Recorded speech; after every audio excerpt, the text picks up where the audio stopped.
Hi, I'm Nicky and you're listening to Bethan Elfyn on BBC Radio Wales. Stay beautiful. Very privileged that Nicky and James Dean Bradfield join me on the show. Hello both, how are you? Howdy, hi, how are you? Lovely, thank you. Good. It's really nice to see you. Together. Pleasure as always. And I guess the reason we've got the privilege of you in the studio today to talk about this very special box set that you guys are releasing. Yeah. It's quite a landmark for the band, I suppose. 20-odd years. 38. 38 songs. It's a huge kind of point for the band. Do you feel proud to be bringing out National Treasures? Well, we are completists. I think anyone who knows us is always, especially myself, there's a question of if we're going to get to the next phase, kind of this panorama of our past, does kind of say there's nowhere else to go now but to really try something and reinvent ourselves. And there is feelings of pride. It's not a word we like using, to be honest. We're not the sort of look back with adoration about our own career, but just felt like we came from another age. And we're just about hanging in this age too. It's been a really busy 12 months generally for the band, from the release of Postcards around this time last year, Australia, Japan, European tours, the homecoming gig in Blackwood. That must have been really special for you guys as well. It was pretty momentous. It's been a momentous. Ever since End Where the Tigers, it feels like we've never stopped, which I think is a really good feeling for a band nearing sort of their 40s. It just feels like we've been really creative, really dedicated, which is it's just harder as you get older. I'm sure everyone feels the same way. And the Blackwood gig was really special. To be honest, the CIA in the summer was pretty amazing, I got to say. And there's been loads of landmarks going back to Japan. We hadn't been to Australia for about 15 years. No, we hadn't. No, I mean, kind of it's something to actually just go back to Australia and just play some amazing gigs there. And in Japan, the gigs there were just astounding, really, weren't they? Yeah, it kind of took a lull, and the last couple of times have been stratospheric. But it's kind of, it's really strange. A lot of bands kind of split up because they can't be bothered to do this anymore. They can't be bothered to turn up at the same time and do interviews and actually just kind of try and write new songs and bothered to kind of, to go abroad and play concerts and that's kind of really strange to me. It's a strange way of looking at life. The thought of being they find certain aspects of it a burden rather than a pleasure. I mean, the thought of me emailing James a lyric and saying, "We've got any ideas?" It's just it's such a hideous proposition. Yeah. The fact that we still need so much contact to exist as a band is hard, but kind of very rewarding. Now, the title National Treasures, what's it referring to in particular? Is it the band? You a national treasure? It's his title. There's a hint of irony, obviously, with it. It's the idea that, we were hated, we liked being hated, but I think we've stuck in for such a long time. There is a sense that, they're not bad. They're all right, the Manics. Yeah, okay, they stuck at their trade. Are you seeing it from a Welsh perspective in particular, then? Oh, no. Or a UK? Well, I think we've been lucky enough to experience massive highs and massive lows all through the world. We've had these huge career dips of just Millennium Stadium or thousands of people in Thailand and Japan, and also some really bad times. And I think that's the idea of National Treasures. It is the idea that you have to come through hardship to earn it. I think we've earned it. So you've always had that love-hate relationship that people will find you like Marmite. Yeah, we've had it with ourselves. Because I think if you've survived as long as... You've got to be honest and say if you've been around for 20-odd years, done 10 albums, you do make bad records. Any band that says they don't is a liar. And there is, like I said, there is an irony in the title because I think, coming from, Wales at the start, had us anointed as natural underdogs because at that point in time, people weren't coming over the bridge, to even try and find bands from Wales because they weren't expecting it. You had the worst of the racism in the press. I think it was just... I remember those headlines. It was some really kind of like flippant kind of puns, I suppose. Yeah. Ignorant more than anything. Yeah. And so kind of to go from that, I think that underdog status of being Welsh at the start really helped us. It gave us that natural chip on our shoulder, and it gave us an energy, and it gave us an anger. which is what helped us. Undoubtedly, that's what pushed us through. So kind of the irony to go from that underdog status to kind of what might be seen as somebody that is looked upon with affection is kind of, there is a good degree of irony. I mean, in typical Manics way, we were pretty much hated in Wales as well. So, at the start, it wasn't like we had a popular foreign in Cardiff when everyone was wearing yellow jeans and having terrible names and a saxophone in their band, In fact, the only good music was Welsh language at the time. Yeah. And, a lot of the good bands kind of come from either a community that they feel alienated from or some situation. Yeah. There is, a long history of that in terms of music in particular, isn't there? I love the imagery, some of the imagery that comes with this new album, the majorette in front of the colliery. It's quite spectacular, and it's in some ways, it's a thread of what the Manics have been doing, the glamour and yet the working class kind of background. And again, Nicky, was this inspired by yourself? Yeah, I mean, I'm absolutely over the moon with the artwork. I had an idea in my head about brass bands, majorettes, minors, lipstick glamour, everything really that kind of sums us up over the last 20 years. And I said to chatting to the direct company, we'd do the shoot in Big Pit, and they were absolutely beautifully accommodating and really sweet up there. And I just had a vision. There's a Smiths, I think it was just a European-only single, Big Barbarism Begins at Home, it was. Okay. And it's a picture of Viv Nicholson, who won the pools in a mini skirt, stood in front of a pit head. Wow. So that was a bit of an inspiration. And just to get all those things, Sean was in a brass band, so, although he does tell me that she's holding a French horn, and you don't get French horns in brass bands. Typical Sean. Raining on my parade. I think it just sums up a lot of emotions, and it just kind of stares at you and says, this is what the band's been about for the last 20 years. Brilliant.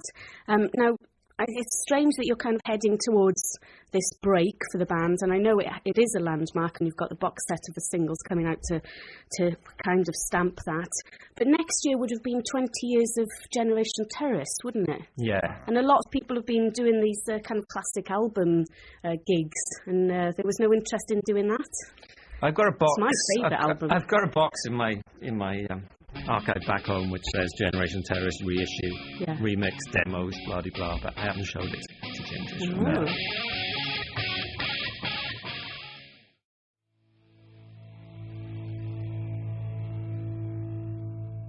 If we would ever do anything like that with GT, as we call it, I think we'd do it in Japan, because the Generation Terrorist had a massive impact in Japan. When we landed in Japan for the first time with that record, we actually felt like the Welsh Beatles.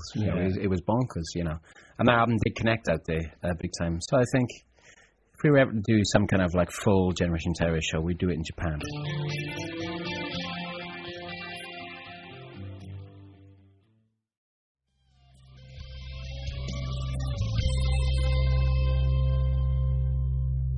I think we're really scared of doing something like that, because you're kind of admitting that as a relevant act, it's all over.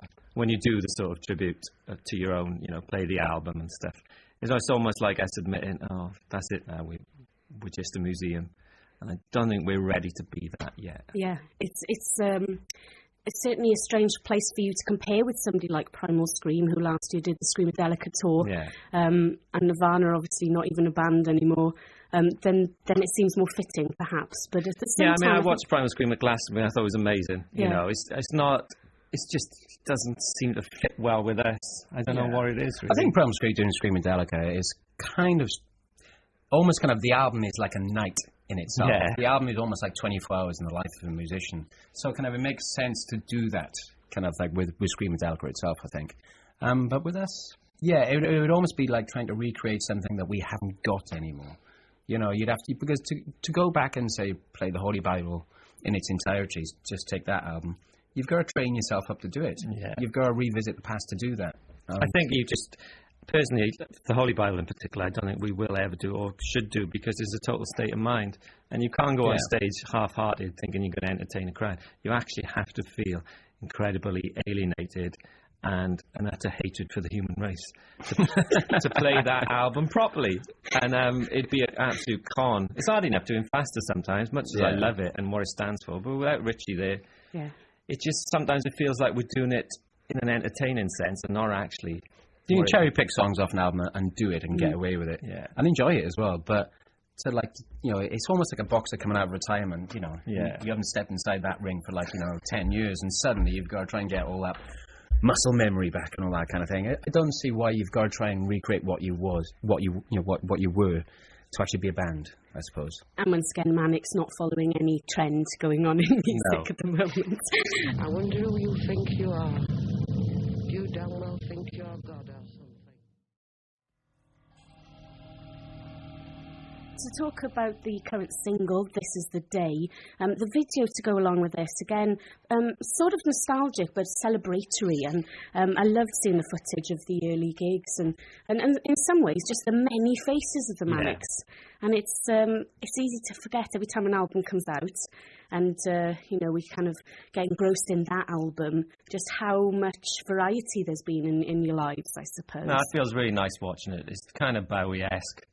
Visually as well, everything about it. There are massive jumps from me forcing James and Sean to wear women's blouses. Did you? Now the truth comes out. The women's blouse thing was actually all right. It was just me trying eyeliner on. I just look awful with eyeliner. It just looked wrong. And then the jump, to the Holy Bible is just so dramatic. And then the jump from that to Everything Must Go is dramatic. And then you get a Lifeblood. And it's like a bad version of Westlife. But I mean, visually, I think me and my brother ended up doing it to the video because it felt like you needed to understand the band. Yeah, definitely to get it right. And there's some absolutely classic pictures in there. I think when the Blackwood gig and the programme on BBC Wales came out, there was the Rapido footage, which was the band walking around Blackwood in the snow with all your fur coats. Absolutely stunning, iconic images, really. Freezing. Absolutely so cold, wasn't it? Yeah. But it was so hot in your house as well. Yeah, no, I always had the Rayburn going in my house, then you'd step outside and you'd faint from the cold, kind of thing. Well, we're just going to take a quick break and listen and play the song on the show, This Is The Day, your current single, coming out on the 7th of November by the Manic Street Preachers. It's Bethan and Elfyn in the company of Nicky and James Dean Bradfield here on BBC Radio Wales.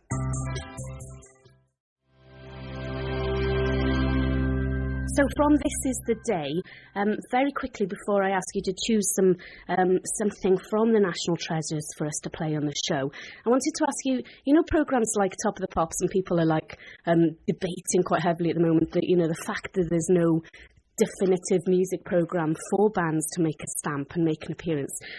Which are the kind of performances or times that stand out for you in terms of the singles in particular? Well, Top of the Pops was an absolute joy. And thrilled to do. Yeah. I mean, any band. It was just we just done a TV the other day. We ended up having to do 5 hours of interviews, 3 live tracks. I had to even design the cover for it, and all this stuff. And with Top Pops, you turned up, went to the canteen, saw Robbie Williams and Gary Barlow, saw Kylie, went on stage, mimed, which was brilliant, and it just felt glamorous and exciting. And you knew 8 million people watching. Yeah, whatever. You knew your record would go up. I absolutely adored it. I mean, some of the TFI Friday stuff with Chris Evans, I think, was really brilliant. Some of the versions we did on there, really, even stuff like Tsunami sounded blistering on there. Yeah. I mean, I suppose kind of Late has become, an institution now. It has become a generation's whistle test.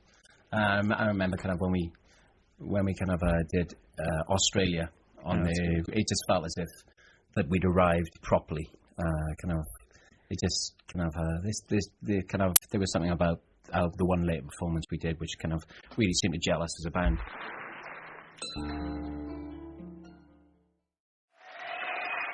Yeah, there is a lack of a program at the moment where you can just turn up and put your makeup on and just mime.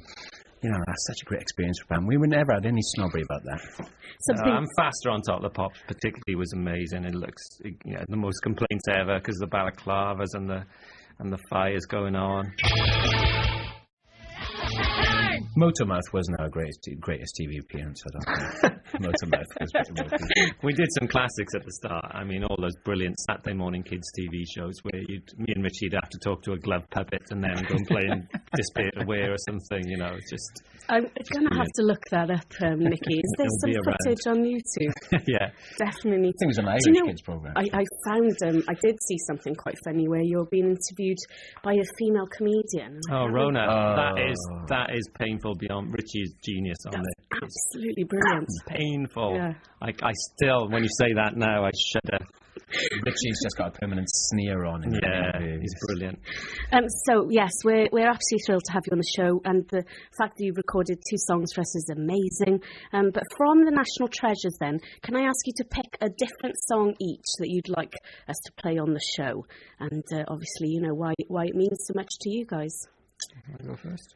I suppose the first song I will pick would be a bit of a strange one. It's the Love of Richard Nixon. It was the first single off Lifeblood. And it was, you could say that this single represented us going into a bit of a downturn. Commercially. But looking back at it now, I think there was a severe kind of like perverse nature to us at this point in time where we thought we could actually turn this lyric into a song that would be number 1. Which is just insane, really, you know, actually just pointing out the kind of... Yeah, we just felt as if we were just showing the humanity of somebody that was universally reviled. And we thought we could actually just humanize this demon called Richard Nixon. And I remember in interviews at the time we were just saying, well, look, JFK was no paragon of virtue, you know, he was a complete... He bought the election. Bay of Pigs and Chicago buying votes, yada, yada, yada. So, you know, JFK versus Nixon, they had, different policies, but they were both deeply flawed human beings. Anyway, this is called The Love of Richard Nixon. It's going to be number 1. We were so deeply contradictory at the time because we'd gone from Castro and Cuba, communists, left wing, to kind of eulogizing the most Republican president there'd ever been. And it just seemed like we were willfully just trying to kind of put people off us. Yes. But we've started rehearsing this song again, and I've actually kind of gotten into it. There is something in this song. It seems like a straight line, but there's something in the song which is quite complicated, and there is some kind of twisted humanity in it, and there's an ambition there as well.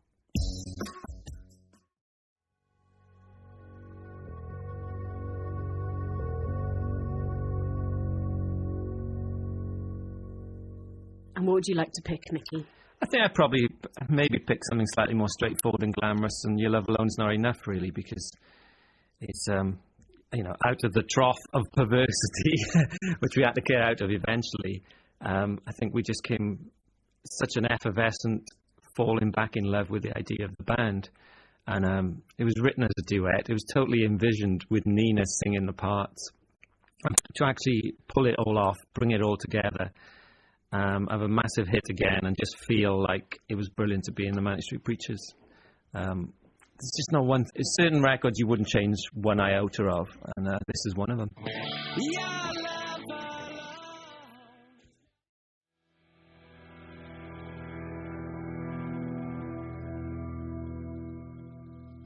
Fantastic. Well, Your Love Alone Is Not Enough, and Richard Nixon for James Dean Bradfield and Nicky Wire from the National Treasures. Guys, thank you so much, and have a wonderful time at your big celebratory gig. Hope you come in. At the O2. I'm hoping to, yes. We'll see. And thank you both for coming in, and we're going to play another one of your exclusively recorded songs now. So this